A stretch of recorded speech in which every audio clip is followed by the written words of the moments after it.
beast is back. The top maverick of hair loss has returned in your face, breaking the fourth wall, breaking the rules. We don't need rules of thirds, do we? No, not when I'm in charge, because I make the rules. With that being said, what we need to address, and for those of you who don't want to see the glasses, okay, I'll take them off. That way you can see my eyes. You can see my beautiful eyes. You can see traces of the Native American DNA that I have when you look really closely at the almond type shape of my eyes. Wow, that got weird. But come on, when do these videos not get weird? Aren't they always weird? It's funny how many comments I have coming in.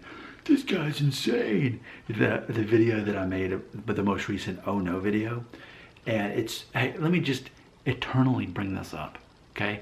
Every single time I make one of those videos or anything in the anything like it, it always receives an equal amount of thumbs down as it does thumbs up. So if that was any indication of in general how people are perceiving those videos, it means about half of my audience gets it, it's a joke, and the other half somehow takes it as a personal attack, that they are mad that I'm not taking hair loss seriously enough.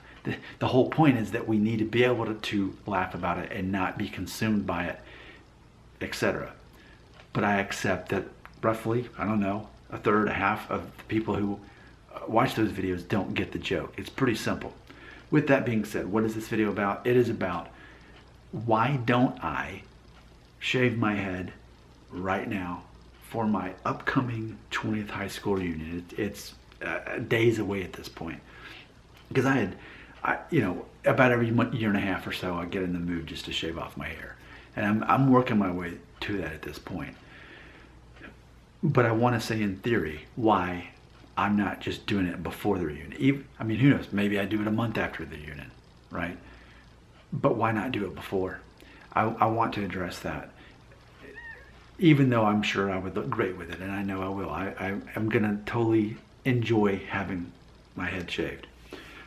But what I want you to know about me is this is going to be a challenge for a lot of you to accept. I don't actually enjoy being the center of attention. If you can imagine that, I actually don't. See, there are extroverts who are outgoing and they need to be around people all the time. That's what charges them. That's what gives them energy. But then there are introverts who actually lose their energy the more they're around people.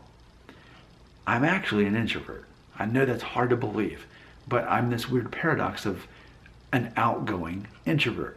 I'm really good at talking, at communicating, whether it's to a YouTube audience, whether it's on stage. I don't know if you know this, I volunteered to give a speech at my reunion to kind of narrate and introduce everyone at the start of the reunion, okay? So that's the plan. As long as it goes as planned, I guess I'll get the mic and I'll do the thing.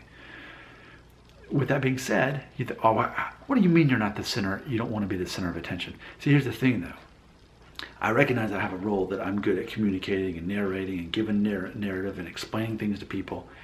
And I recognize that if I'm not there to do that and no one else does, it actually can affect the whole. So, funny thing is, there are people who, yes, they need a lot of attention on them all the time. But in real life, funny thing is, I'm often happy to just sit back and not saying anything. I don't start talking until something needs to be said that will help the direction of the group. Even today, I was with some coworkers, we went out for lunch, and I noticed that for the most part, I wasn't really talking. They were talking. And the only times I did talk was when I was noticing that there was a needed change in the conversation. And so I would bring up a new point and let them roll with it. So I was controlling the conversations without actually talking much. And that's actually a lot how I am. With that being said, I don't want, see, here's the thing. If I went to a reunion with a shaved head, that would be the attention. Like, wow, you shaved your head? Did you just do that? Why'd you do that? I don't want all those kind of questions. I want to go to the reunion and enjoy it and catch up with people, because it's not about me, and I'm not there to say, well, here's all the things that are going on in my life. Look at me, everybody. For me, it's about reflecting back to other people. And, this has come up a time or two because this is a hair loss channel. People are asking me to, at least take a look around the room and just kind of gauge yourself with the other guys at the reunion, how many went bald and how many didn't. And I would never do that. I love my classmates too much to ever reduce them to hair loss or income or marriage status, anything. No. I do not believe in reducing people to that. Now, granted, here's the thing. Ultimately, why I wouldn't do that too, beyond that, because I'm a good person who is likable. But imagine what a jerk I would be if I went to my reunion and brought up the subject of hair loss at my reunion. That would be ridiculous. I would never do that. And I think we have to remind ourselves, there is Nick Shell, the YouTuber, who makes a lot of videos about hair loss. And then there's the actual Nick Shell, who lives his own life apart from his YouTube videos. And people get my content mixed up with my actual life. The content in these videos, they get confused, and it's just like a TV character. You get so used to seeing them, you think that that's actually how they are. Now, granted, ultimately this is a character I'm playing. It's an extension of my actual identity. And I've learned the free market is that people want me to constantly talk about hair. And that's the reason I do it. But in real life, my conversations are never about hair or hair loss. Who cares in real life? But in this version of reality, which people get confused, and I love to bring this up from time to time. Genesis, the band, where Phil Collins was the lead singer for a while. They had a song called Turn It On Again. And it was talking about this guy who had his favorite sitcom. He'd tune in every week. And he basically internalized that those people were in the sitcom were actually part of his own family. If you've ever seen the movie 1 Hour Photo with Robin Williams, it's kind of the same concept, where you don't actually really know a person. You just know a lot about them. You are exposed to them a lot, but not on an actual personal relationship level. And what happens is your version of that person is what you see in the screen, what you're exposed to over and over. So the challenge ultimately in this video is, can you imagine me as a guy who actually doesn't even care about this topic, but I keep coming back for you? That I care more about serving my audience and telling them what they need to hear. This video is about the psychology involved in this whole process of sorting out you, a man, a male identity here, that you are, and thinking, if you're a secure person, you're not going to walk into a room and think, okay, how old am I? Am I 25? Okay, who else is 25 that are guys? Okay, he's bald, he's balding. Ooh, he's got a perfect head of hair. Ooh, so does he. What was wrong with what I just said?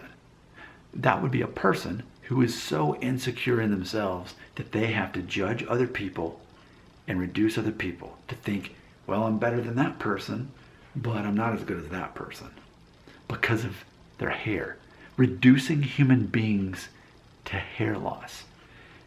I always say that when people leave comments, it's always a reflection of that person, their identity, their confidence level, etc. That's what I always say.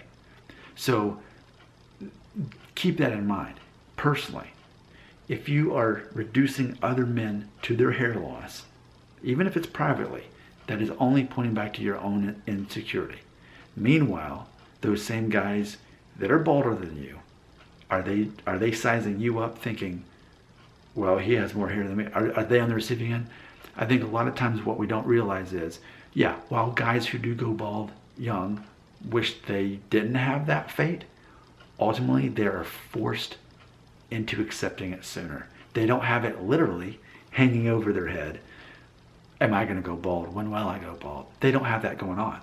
Because ultimately, at a young age, they're forced to deal with it. They're forced to basically grow up in a way that some guys are in their 40s and still wondering, am I going to go bald? Will I still have hair by the time I'm 50? And see, for me, that happened a long time ago where I stopped caring about that and learned, wow, I am never going to be a confident person until I can let go of that. Imagine this simple concept. The moment you can let go of the concept that your hair may or may not be with you, but you're the same person either way. You just look different. And it might actually make you physically more attractive if you lose it and shave it. The moment you're able to let that go, the moment your actual identity starts getting formed. So I'm at a major advantage, not because I still have this much hair at age 38, but because I have learned my actual identity is not associated with that. It is a tragedy that there are men my age or older who haven't figured that out yet.